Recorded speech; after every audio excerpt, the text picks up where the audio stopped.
what does it really mean to be human? It's a question we've all probably asked ourselves at some point, and the answer, well, it goes way deeper than just biology. So today, we're going to dive into the very essence of humanity, what it is, why it's so important, and how it really shapes our world.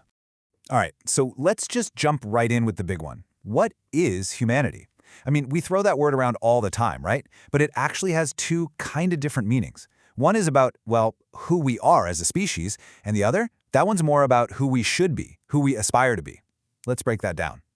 Okay, so the word humanity really points to two big ideas. The first one is pretty straightforward. It's just about us as a species. But the second one, that one's a lot deeper. It's about the qualities that really represent the absolute best of us. So first up, you've got the really broad collective definition. Humanity is, pretty simply, all of us, all 8 billion people on this planet. It's the word we use for our entire species, stretching across every single culture, country, and background you can possibly imagine. But here's where it gets really interesting, that second meaning. Humanity also describes a set of qualities, the best parts of our nature. We're talking about kindness, that feeling of compassion and empathy, that ability to really feel what someone else is feeling. This is the version of humanity that makes you want to help a stranger on the street or just be there for a friend who's having a rough time.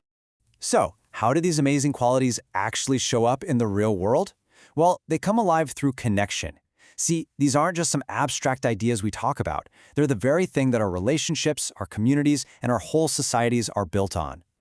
We humans have this absolutely remarkable capacity for empathy. I mean, the ability to understand and actually share the feelings of another person.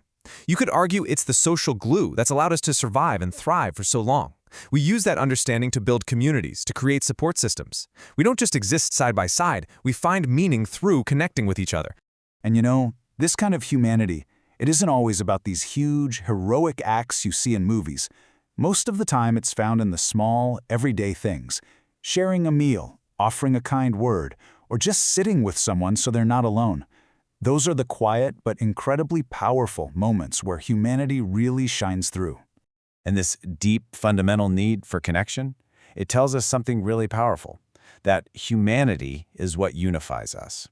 In a world that is just full of incredible diversity and differences, it's the common ground we can all stand on together. I mean, just think about it for a second. We live in a world with thousands of different languages, countless traditions and cultures. On the surface, our lives can look wildly different from one another. But when you look beneath all of that, we are all wired with the exact same core emotions.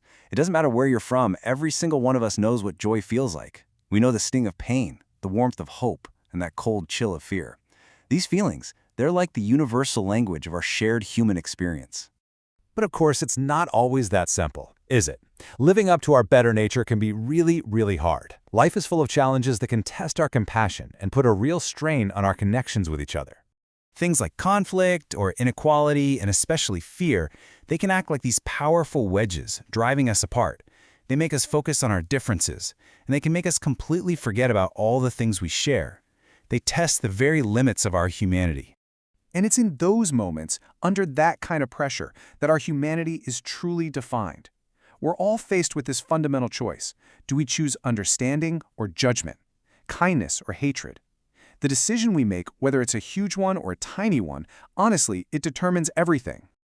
So how do we make the right choice, especially when it's so tough? How do we actively bring more humanity into our world? Well, the answer isn't some big single solution. It really starts with us, with our own individual actions. So what does that actually look like day to day? It really boils down to a few key things. First, making a conscious choice to treat others with respect, especially when we disagree. It's about making an effort to help people who are in need. It's about trying to stay open-minded to different ways of seeing the world.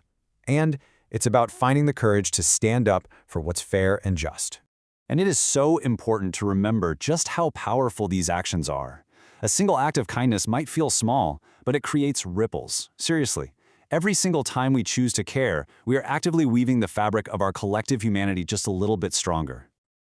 So just take a second and think about it for yourself. When was the last time you saw or felt a real act of humanity? Maybe someone helped you when you didn't expect it, or maybe you were the one who reached out to someone else. Those moments, they really, really matter. And that brings us to maybe the most important takeaway of all. Humanity isn't just something we have, it's something we do. It's an active choice we have to make every single day, in every little interaction. It's not just about who we are biologically, it's about who we choose to be. Thanks so much for joining me for this explainer.